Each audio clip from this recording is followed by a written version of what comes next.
Sur cette... Voilà, c'est parti. Alors, bonsoir à tous ceux qui ont répondu présent. Bienvenue dans cette première conférence de Nature Dive. Ce seront des petites conférences qui vont durer 30 minutes maximum, 30-35 minutes, on va essayer de faire court, sur des sujets donc autour de l'écologie marine, de la biologie marine, donc il y aura des sujets divers et variés. On a décidé de commencer avec les étages de la mer, donc comment se structure la mer Méditerranée particulièrement.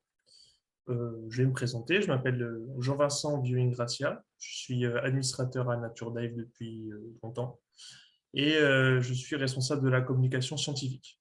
Voilà. Donc, j'ai une formation d'écologie marine, biologie marine, et c'est moi donc qui vais animer cette première conférence. Donc, je vais partager mon écran et on va pouvoir démarrer. Hop. OK. Est-ce que tout le monde voit? C'est bon pour tout le monde? OK. Ouais. Oui. Donc, s'il y bon. en a qui ont du bruit autour d'eux, ils peuvent couper leur micro. Il y aura des questions de toute façon à la fin de la présentation. Voilà. Alors, on va démarrer. Donc, la Méditerranée, comme les mers et les océans, si on veut l'étudier, on ne peut pas l'étudier de manière identique selon les couches, selon les différentes strates, les niveaux de ce milieu. Donc, ça a été imaginé à partir de 1950-57 par les premiers, donc c'est Pérez et Picard, une stratification des mers et des océans. Donc, cette mer, disons, commence déjà à partir de cette photo. Donc, cette photo, on a déjà le début de la mer, puisqu'on est sur un étage, qui est le premier étage, qui s'appelle l'étage supralittoral. Normalement, tout le monde devrait voir. Hop. Donc, l'étage supralittoral, c'est un étage qui est finalement sur la plage, sur le bord de mer. C'est un étage qui ne rentre jamais en contact avec l'eau directement. Si on prend un modèle, par exemple, voilà, comme ça, un modèle 3D de la mer, donc vous avez des flèches qui correspondent au courant. Nous avons un petit pêcheur qu'on retrouvera petit à petit sur nos milieux. Si on devait le situer sur cet étage, il se situerait ici. Donc, on est à 0 m de profondeur, loin du bord de mer. Et ça correspond donc à cet étage supralittoral au-dessus du littoral. Alors, ce milieu-là, il va être soumis à certaines conditions qu'on appelle des conditions environnementales ou abiotiques. Donc, c'est un terme qu'on va retrouver dans les différentes strates. Et c'est pour ça que je vais l'introduire dès maintenant. Et comme ça, on n'aura pas besoin de redéfinir à chaque fois.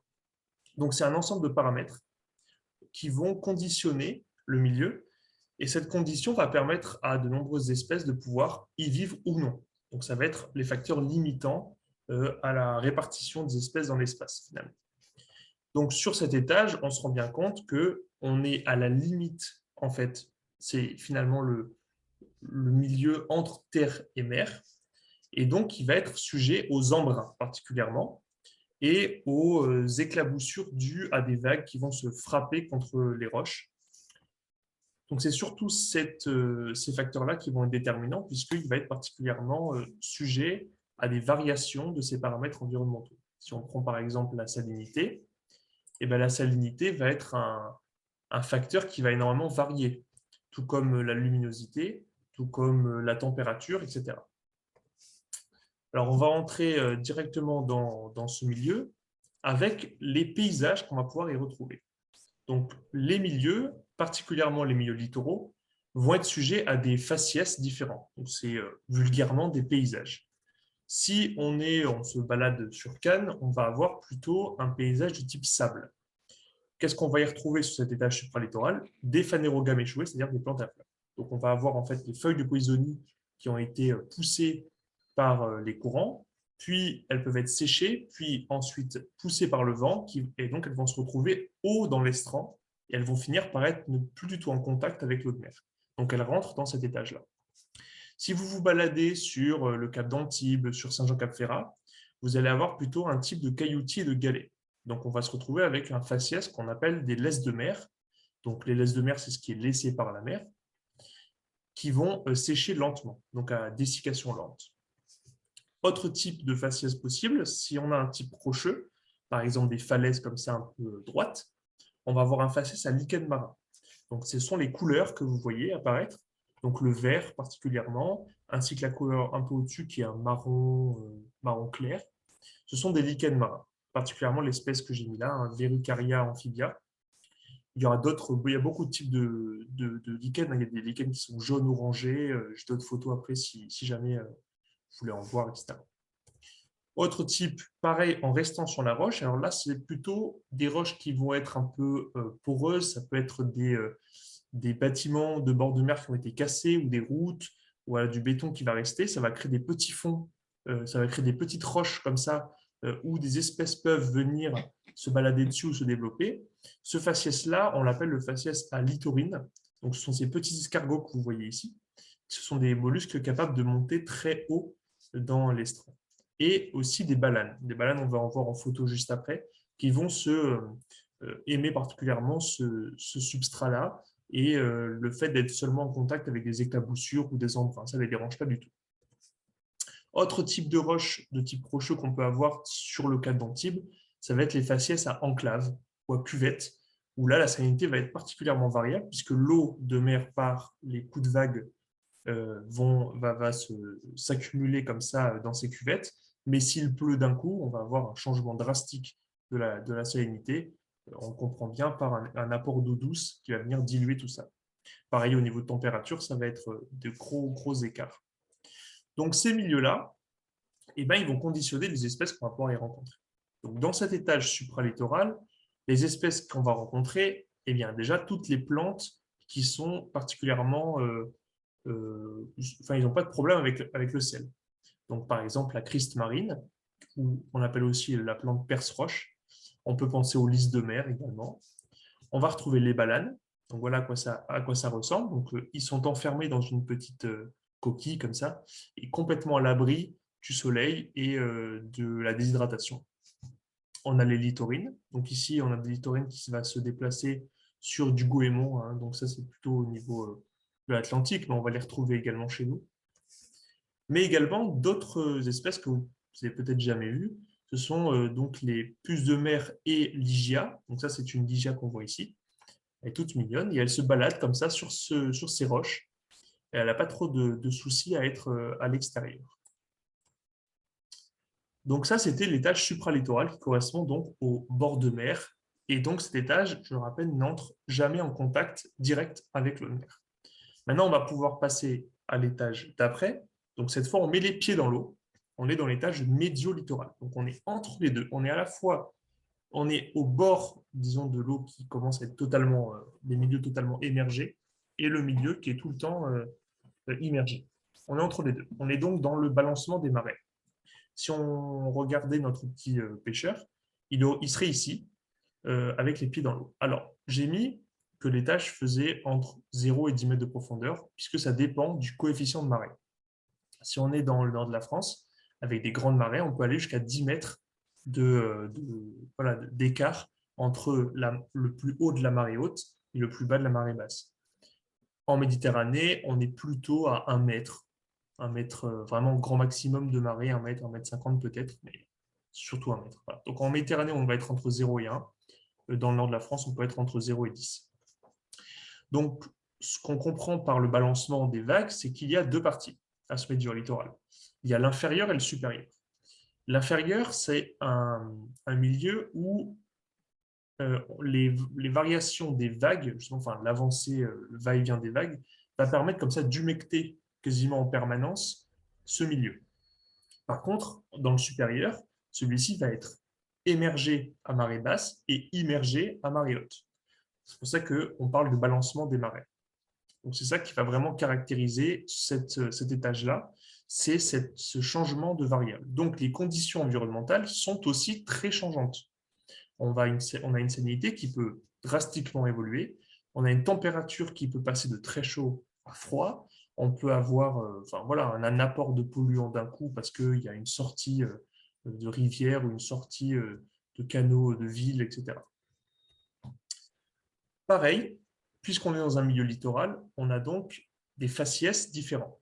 Si vous vous baladez pareil à Cannes, vous étiez sur le supralittoral, donc un peu loin du bord de mer, vous vous avancez un peu, vous avez les pieds dans l'eau, vous allez encore trouver de la feuille morte de poisonnier, plus d'autres algues qui se sont décrochées par coup de mer ou par d'encre de bateau ou autre chose. Donc, on a sur un type sable ces banquettes qui vont se former.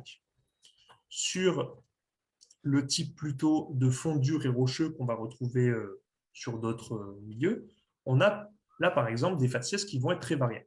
Donc, par exemple, on peut avoir des milieux qui vont être dominés par ces algues vertes que vous voyez ici, qui sont les ulves, donc la laitue de mer. En haut à gauche, vous avez un faciès à vermets. Donc, les vermets sont les. Alors, je ne sais pas si vous voyez des petits trous, on dirait qu'il y a des petits points noirs comme ça, un peu partout. Ce sont des vermets. On verra une photo de vermets après. Ensuite, on a au milieu à gauche, on a les patelles, donc, qui vont aussi se développer sur cet étage. Et tout en bas, vous avez plutôt des faciès à algues rouges et algues brunes qui vont aimer particulièrement la luminosité en fait, importante qu'on va avoir dans cet étage-là. Sur les fonds durs, on va avoir aussi une construction particulière qui sont les Lithophyllum bisoides, qui est l'algue calcaire des trottoirs. Donc on voit que cette algue, en fait, quand elle va pousser, quand elle va se développer, elle va créer comme un avancement du domaine rocheux. Alors, vous ne pouvez pas trop y marcher dessus parce que ce n'est pas si solide que ça. Et en plus, ça fait mal aux pieds. Donc, mieux vaut les regarder de loin. En tout cas, voilà, c'est pour vous montrer, ça fait cet étonnant milieu, cet accroissement de la pente rocheuse. Alors, les espèces qu'on retrouve dans cet étage-là, les patelles. Donc là, je vous ai fait des photos donc, que j'ai prises à l'époque quand j'avais la corne de mer. Donc, voilà, une patelle vue du dessous. On en voit rarement, et puis du dessous. Et d'ailleurs, vous pouvez observer les petits crustacés. Il y a des copépodes qui se baladent près de la carapace, de la coquille, pardon. Donc, espèce typique de cet étage. On va y retrouver bien sûr des crabes. Alors, des crabes capables de sortir de l'eau, par exemple le crabe marbré, tant que les branchies sont humides, lui, ça ne lui pose aucun problème. Les vermets. Donc, voici une photo de vermet aussi que j'ai prise dans mon aquarium. Celui-ci, c'est le petit vermet qui est endémique de Méditerranée. Donc, c'est un mollusque qui va créer comme ça un tube calcaire. Ensuite, on va voir les chitons. Donc, ce sont des polyplacophores. On voit qu'ils ont plusieurs plaques qui s'ajoutent les unes après les autres. Et ils ont des dents avec de la magnétite qui leur permet de décaper la roche. C'est leur petite particularité. On va retrouver des pagures, donc les bernard l'ermite. On va retrouver des étoiles de mer, comme l'astéribossu, qui est une petite étoile de mer, toute petite, qui est typique de ces petits fonds-là et qui va se positionner plutôt sous les roches.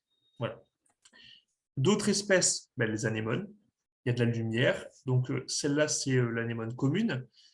Elle existe sous plusieurs coloris. Donc là, vous avez la couleur jaune avec pointe violette, mais vous l'avez aussi en marron clair plutôt. Vous pouvez l'avoir en verte, en toute jaune, etc. Sa cousine, la tomate de mer ou actinée rouge. Ici, là, vous l'avez en ouverte. Les blennies. Donc là, vous avez des blennies pans. Donc, vous pouvez observer que l'œil ici, il est barré.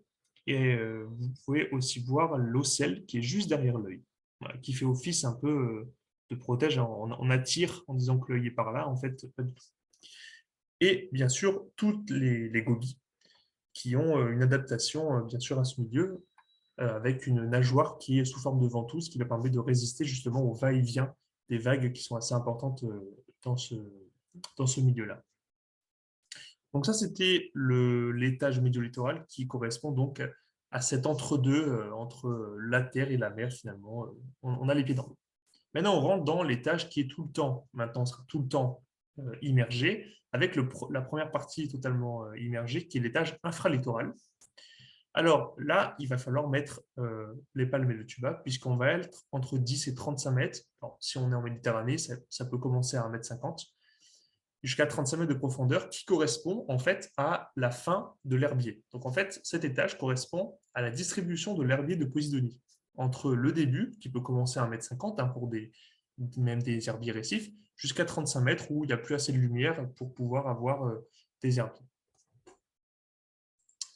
Alors, les faciès possibles, bien sûr, la Posidonie. Donc, on a ici différentes façons de la rencontrer.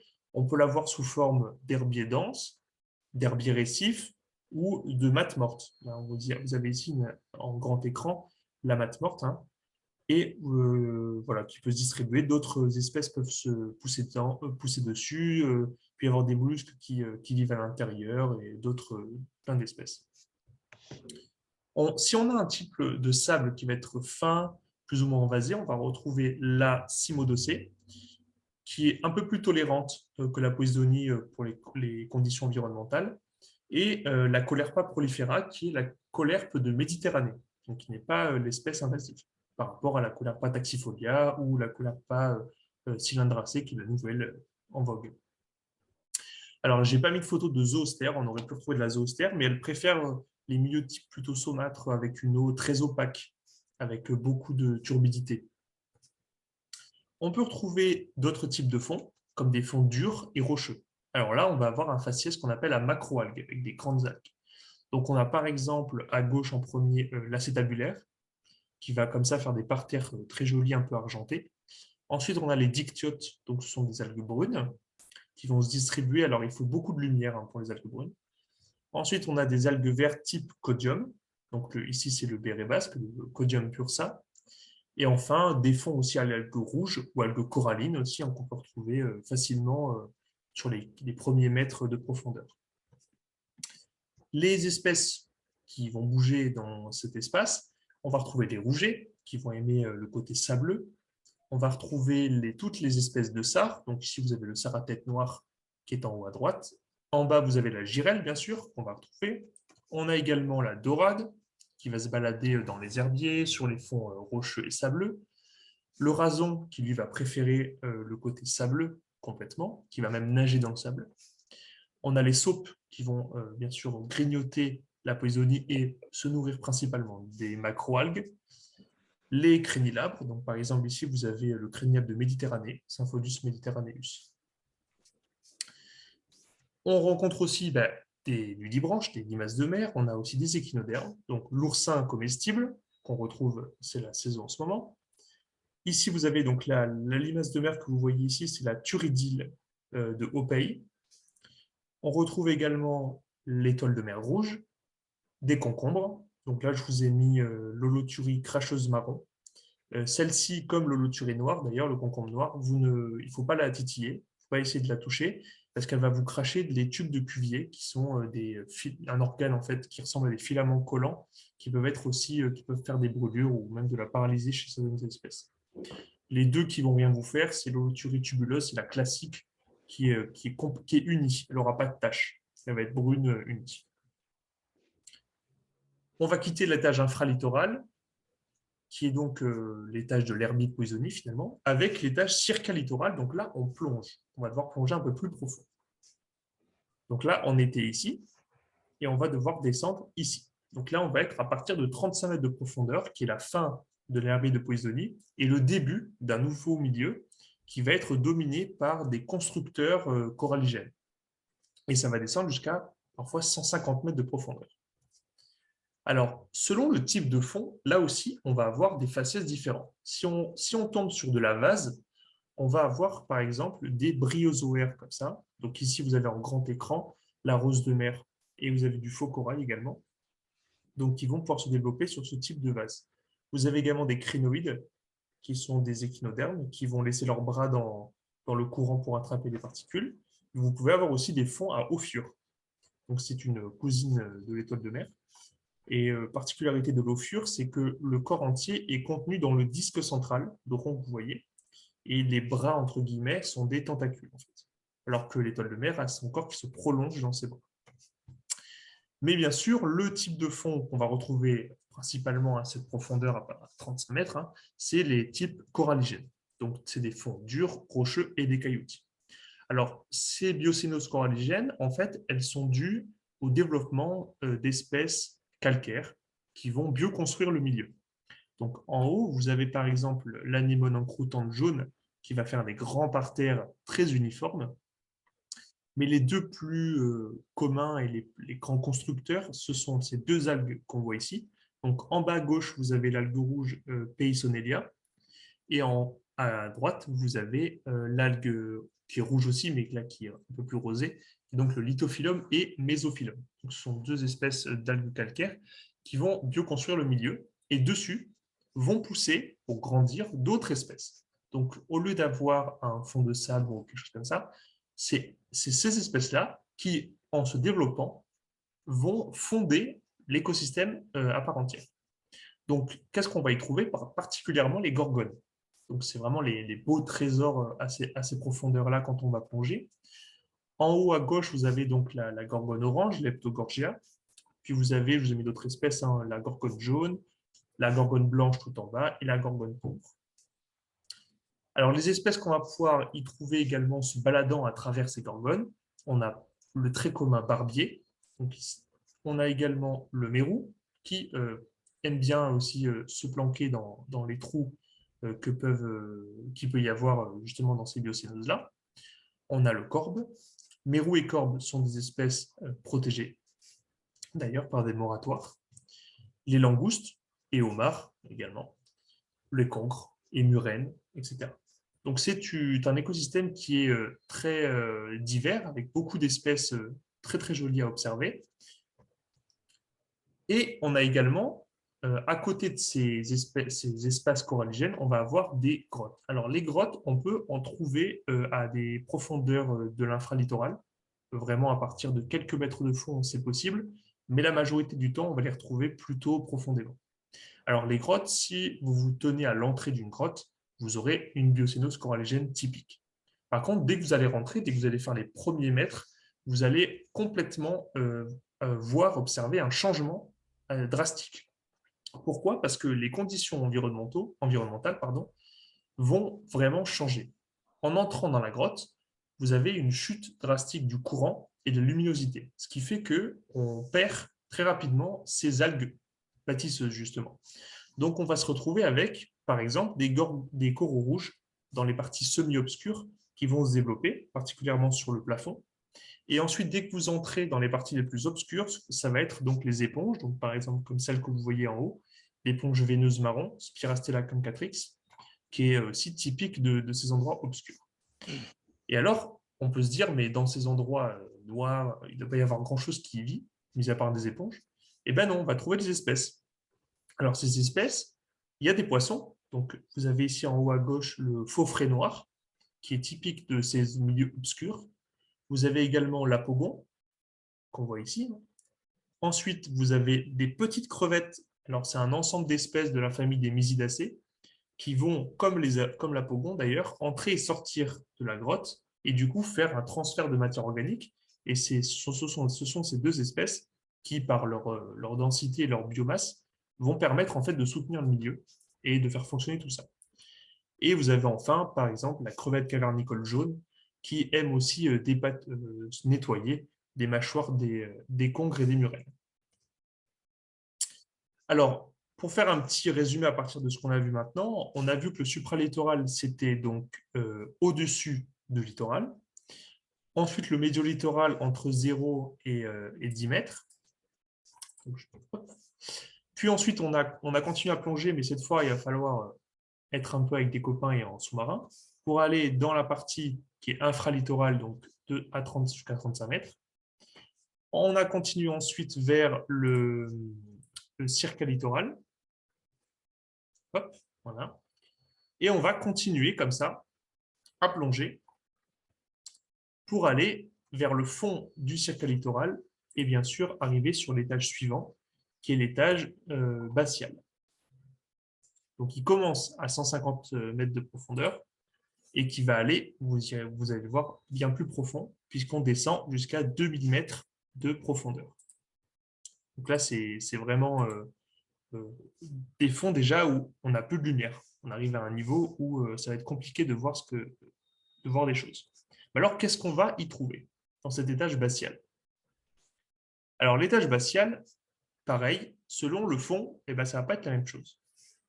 Les premières choses qu'on va pouvoir observer, ce sont des vases, parce que le sédiment s'accumule énormément. Sédiment, donc c'est de la poussière organique qui vient de la surface. Il va énormément s'accumuler au niveau de cet étage, ce qui va donner des plaines au bord de tombants. Alors, ces petites plaines, ces courtes plaines de vase peuvent être habitées par plusieurs espèces. On a des crustacés qui vont s'y balader. On a des rascasses, on le voit ici. On a des vers, on a ici un faciès à Bonelli, par exemple. Et on a comme ça un univers un peu désertique qui peut ensuite tomber, donc via des tombants, sur les parois rocheuses du bas-ciel. Et ces parois rocheuses sont elles-mêmes colonisées par d'autres espèces qui sont des espèces type éponge dure, des gorgones, les coraux noirs et les gorgonoères. Ce sont donc des espèces qui vont particulièrement aimer ces remontées de courants profonds en fait, qui passent par ces genres de canyons finalement, et ils vont se nourrir comme ça des particules de l'eau. Alors là, je vais vous mettre une vidéo donc, où, avec un appât, on est capable de filmer les espèces qui habitent cet étage abyssal. Et je ferai la même chose pour l'étage abyssal et adal, qui sont les deux étages suivants. Alors, je vous laisse avec cette vidéo.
Donc voilà, c'était la vidéo justement qui vous a un peu présenté des espèces qu'on peut y retrouver. Ça parle beaucoup plus que si moi j'avais juste montré des photos. Et après donc ce tombant, si on se jette comme ça dans l'eau, on va arriver sur l'étage abyssal, donc les abysses. Alors pour ça, on était par là. Alors ce qu'on va y retrouver, ben, c'est par exemple des baudroies abyssales, donc des espèces très, très étranges. On va également trouver toute une série d'octopus, par exemple la pieuvre Dumbo. Voilà. Et depuis le début, vous avez vu qu'il y avait ces petits panaches rouges qui étaient en bas, qui sont des vers. Alors, ce sont des vers qui peuvent faire plusieurs mètres de haut. Alors, en général, ils font 2 mètres 50 de longueur. Et ils apparaissent ici. Alors, pourquoi je vous mets ça? Parce qu'il faut un peu introduire ce qui se passe à ce niveau-là. On va parler d'un écosystème particulier. En fait, si vous vous mettez au milieu de l'Atlantique, vous allez vous rendre compte qu'il y a une dorsale atlantique. Cette dorsale, qu'est-ce que c'est? C'est la création, c'est le lieu de création des plaques tectoniques. Donc ici, vous avez du magma qui vient du manteau terrestre, qui sort au niveau de l'océan. Et en se refroidissant, il crée de la roche, qui sont des basaltes, et ça va comme ça faire un mouvement de séparation des plaques. Ça va créer de la plaque nouvelle et ça va séparer.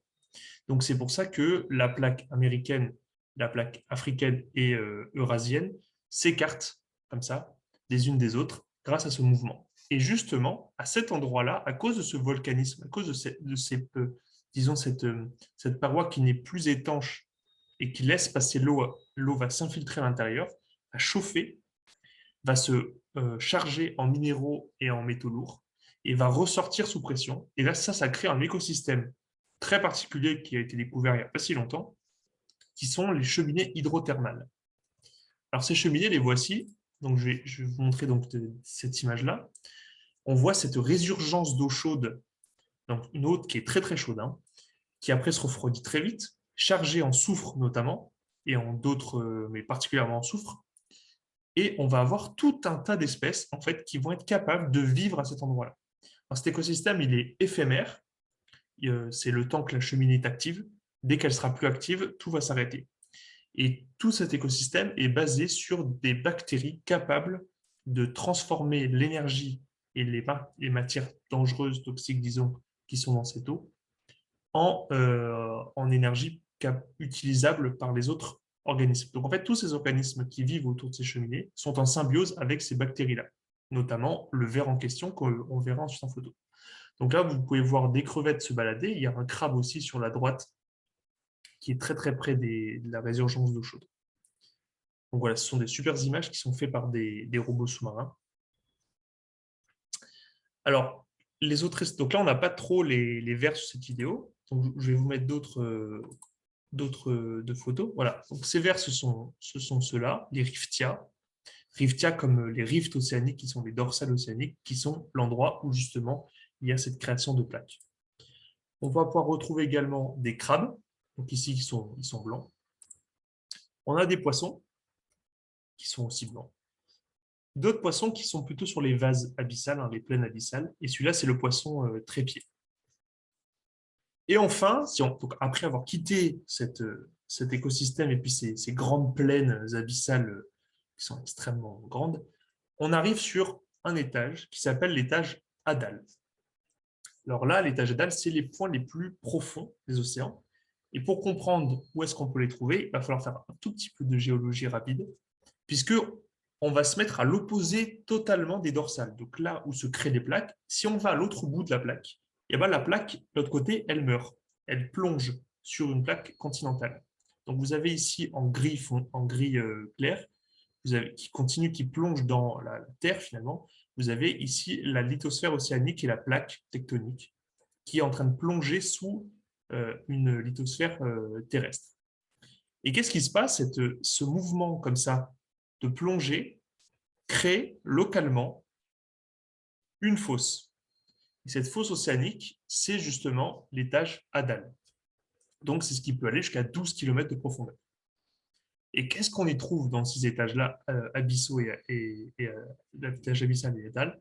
Et bien pareil, une petite vidéo sera beaucoup plus parlante que des mots. Et là, alors, vous allez voir un robot qui va descendre progressivement jusque en bas d'une fosse. Et vous allez voir comme les espèces qu'on va pouvoir y retrouver, c'est stupéfiant.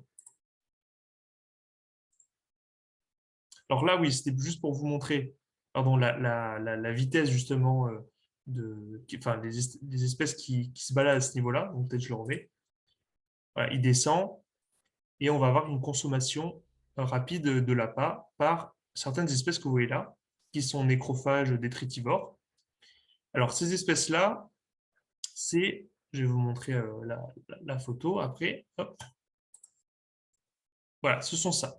Ce sont des isopodes qui ont la particularité de créer leur carapace, disons, avec de l'aluminium, figurez-vous, ce qui leur donne une grande résistance aux pressions, puisqu'à à cet étage-là, la pression équivaut à 1 tonne sur votre petit doigt. Donc imaginez ce que ça peut faire. Donc, eux, ils sont capables de se déplacer sans problème avec une pression pareille. Et on va arriver à la vidéo justement où on va voir à différentes profondeurs les espèces qu'on va pouvoir y retrouver avec cette technique de l'appât, justement.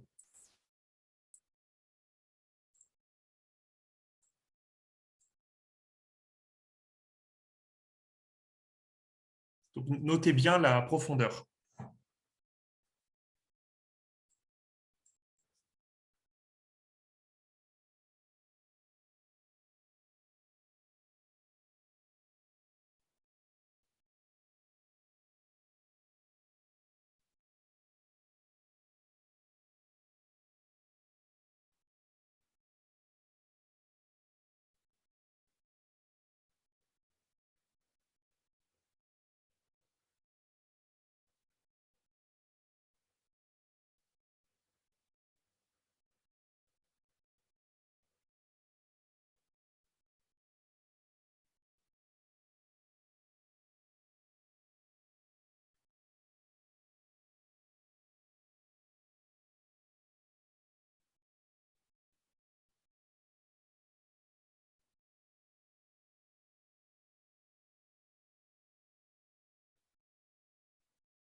Donc voilà, comme ça vous avez eu...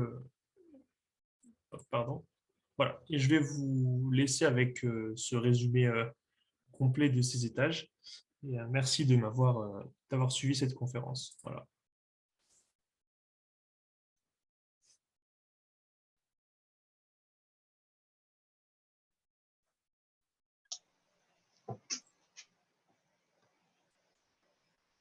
Merci Jean-Vincent. 33 minutes. On est bien. Bravo, Merci Jean-Vincent. Je ne sais pas si vous avez des questions sur ce que vous avez vu ce soir. Quelle est la notion de taille pour ceux qu'on a vus dans la fosse? Ah, au niveau des tailles. Alors, les isopodes géants, ils peuvent faire facilement, il me semble, facilement 1 mètre de grosseur. Sur les plus gros qui ont pu sortir, je crois qu'on est à peu près à ça. Sur les gros isopodes qu'on a vus, c'est très Oui, large. c'est quand même gros, quoi. C'est Ah pas oui, des... oui. Oui, oui, Et c'est les énorme. requins qu'on voyait à côté, donc ils font du 3 mètres en proportion. Alors, les requins, je crois qu'on avait vu des requins au niveau abyssal. Là, au niveau abyssal, c'était pas des requins, c'était des sortes, c'était des poissons anguilles et des poissons rats. Eux, ils doivent faire, oui, peut-être 2 mètres, 3 mètres.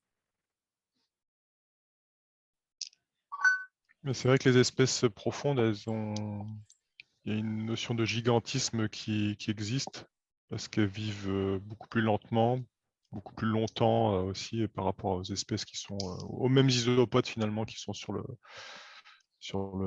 l'espace médio ou supralittoral. Donc on a une durée de vie plus longue, un accroissement de la taille et une notion de gigantisme. Là, je vous ai mis une carte donc avec la Méditerranée et vous voyez donc les profondeurs, puisqu'on reste sur le thème de la Méditerranée. voyez que ça peut aller hein, jusqu'à 6000, je crois que c'est 6 km de profondeur en Grèce, le point.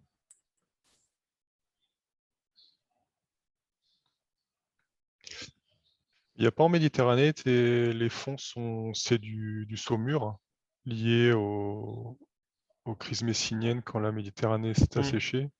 Et je crois qu'en fait, il n'y a vraiment pas de vie du tout, quasiment à cette profondeur-là, parce que c'est c'est du sel. Ouais, parce que Impressionnant. pour l'histoire, pour ceux qui ne connaissent pas, en fait, le détroit de Gibraltar s'est fermé il y a plusieurs millions d'années. Et donc, en quelques centaines d'années, la Méditerranée s'est quasiment complètement asséchée. Et donc, il restait dans les canyons, justement, les profonds, bah, du sel partout. Et donc, l'eau qui restait, la Polyzonie, figurez-vous, a résisté à ce moment-là. Et quand ça s'est réouvert et que l'eau est revenue, eh bien, elle a pu continuer à vivre et à se développer. Voilà. Donc, la Polyzonie est une survivante, une parmi celles qui ont résisté à cette crise assez importante. Ouais, je crois qu'on parle de plus de 90% d'extinction des espèces, de disparition des espèces en Méditerranée à ce moment-là. C'était assez drastique. Dans les commentaires, il y a une question d'Eric. Je sais Ah, pas si Eric, il peut peut-être pas parler. Il y a écrit, on entend parler aussi de mésophotique, non? oui, alors je l'ai mis là. Est-ce qu'il y a le terme mésophotique qui apparaît ici? Alors attends, peut-être. Non, je ne l'ai pas sur les trucs. Et oui, on peut parler de mésophotique. En fait, ça dépend de la pénétration de la lumière justement dans l'eau. Et donc, on va avoir comme ça une stratification. Voilà, on a le photique. Alors, on l'a ici sur celui-là. On a le photique qui est là-haut, qui est vraiment la partie très importante au niveau de luminosité et pénétration de la lumière. Et après, on va avoir effectivement du mésophotique à partir de 200 mètres de profondeur. Et ensuite, de la photique totale hein, à partir de 2000 mètres. Alors, le mésophotique, a priori, la règle, c'est que c'est lorsque il reste encore 1% de lumière. Et donc ça va être variable en fonction de l'endroit où on se trouve autour de la planète. Et c'est effectivement, ça peut être entre 30-40 mètres quand les eaux sont un peu plus turbides, en Atlantique Oui, par exemple, jusqu'à en gros 150 mètres. Et grosso modo, pour garder un petit peu une règle en tête, c'est voilà, c'est en gros les 50-150, c'est la zone mésophotique, où il reste encore un petit peu de lumière. Il y a pas mal d'études qui sont faites sur les coraux, en particulier en Polynésie, où effectivement cette zone mésophotique elle est plus haute, mais où il y a a priori des coraux qui sont capables de vivre, puisqu'il reste encore un petit pourcentage de lumière. Et il y a énormément de découvertes en ce moment qui sont en cours. et les fameux coraux profonds, quoi. Et les fameux coraux profonds, exactement. Il est content. Eric, la réponse. Voilà. Moi, j'avais une petite question sur les. Quand tu as parlé des cheminées tout à l'heure, tu as dit que l'écosystème il apparaissait et il disparaissait, en fait. Ouais. Et en fait, il apparaît, mais. Alors, je vois bien qu'il apparaît par rapport à des bactéries qui peuvent se balader, mais en fait, après, je vois effectivement qu'il y a des crabes, des crevettes, et ils viennent d'où, en fait? Parce que s'ils disparaissent, à un moment donné, la cheminée s'arrête. Ils vont où? Comment ça se passe? Ils disparaissent? Et, enfin, c'est la chaîne complète. J'ai du mal à voir que la création de la chaîne complète au niveau de la. Alors après, bien sûr, on n'en sait pas tant que ça hein, au niveau de la formation et la disparition de ces écosystèmes. Après, il se trouve que le long d'un rift, il peut y avoir beaucoup de cheminées les unes après les autres.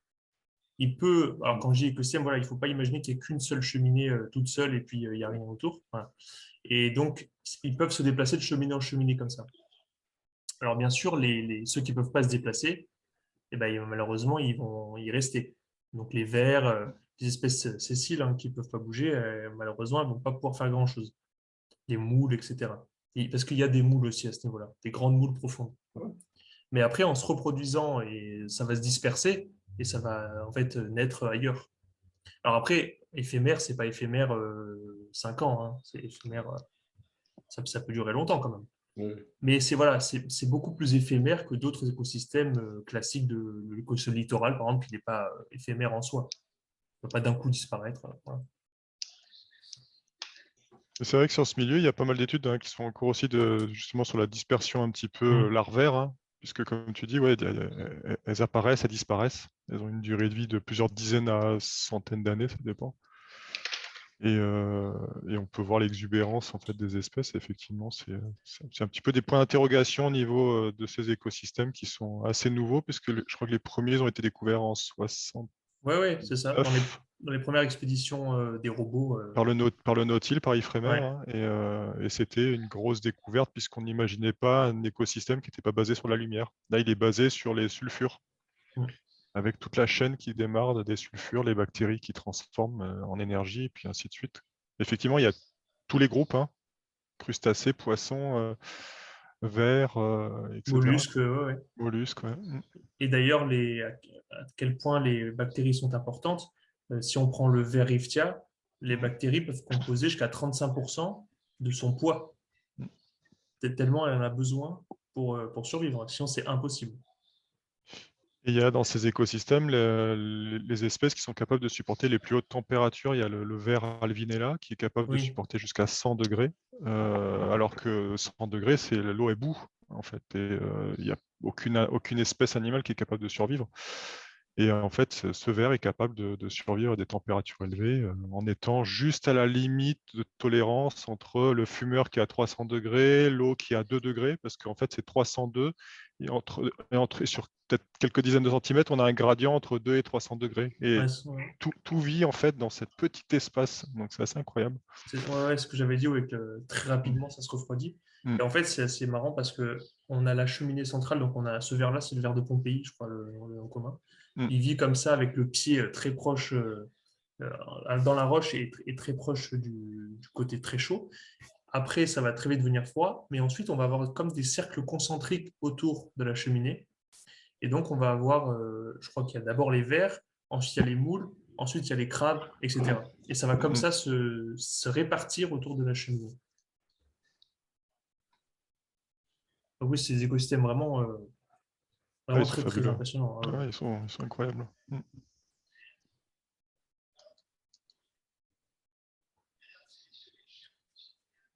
Je vais changer un peu de...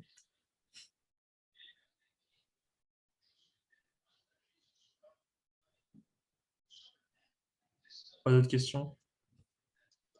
C'était clair. Voilà, je vous mets d'autres plans que je vais préparer au cas où, voilà, pour le supralittoral, par exemple, si vous voulez un jour étudier chez vous.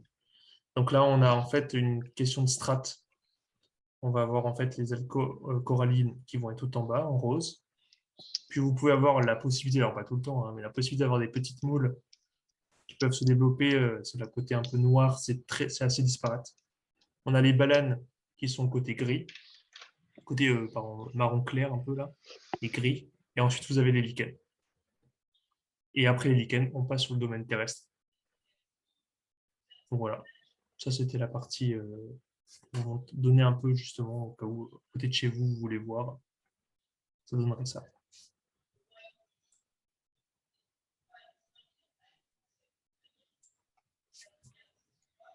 Merci. Dans les commentaires, il y a aussi Fred qui dit Ouais, qu'il a noté que les chitons, ils avaient de la magnétite dans les dents, ouais. et comme chez le pigeon ramier. Ah, ah c'est génial. Ah, je savais pas que le pigeon rami il avait dit. Ouais. Voilà, comme ça, tout le monde apprend quelque chose ce soir. Ouais. Oui, ça a été découvert il n'y a pas si longtemps que ça d'ailleurs, qu'ils avaient de la magnétite. Et ouais, ça leur permet complètement de décaper la roche hein, et Ah. de gratter les algues même microscopiques qui normalement ne peuvent être consommées par personne d'autre. Et alors, pour le pigeon, j'ai une petite précision de Ah Fred qui oui. dit que c'est pour l'orientation en migration. Donc, c'est une Ah, autre utilité. Voilà, C'est leur boussole. c'est leur ouais. boussole. Voilà. Bon, bah, leur compas.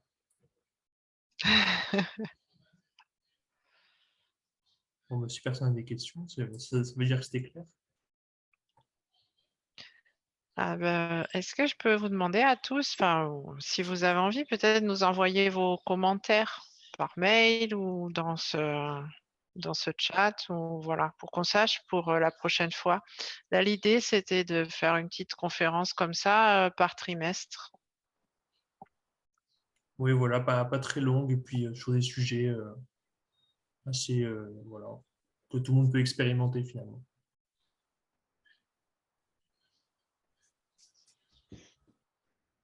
Est-ce qu'on veut parler de la séance de semaine prochaine sur la fresque de Océane? Je sais pas si Oui, c'est Eric, je sais dommage. Je pas sais si pas si Eric Eric, ouais, est je capable sais de pas s'il parler. peut parler Il est au Perrier, mais bon. oui.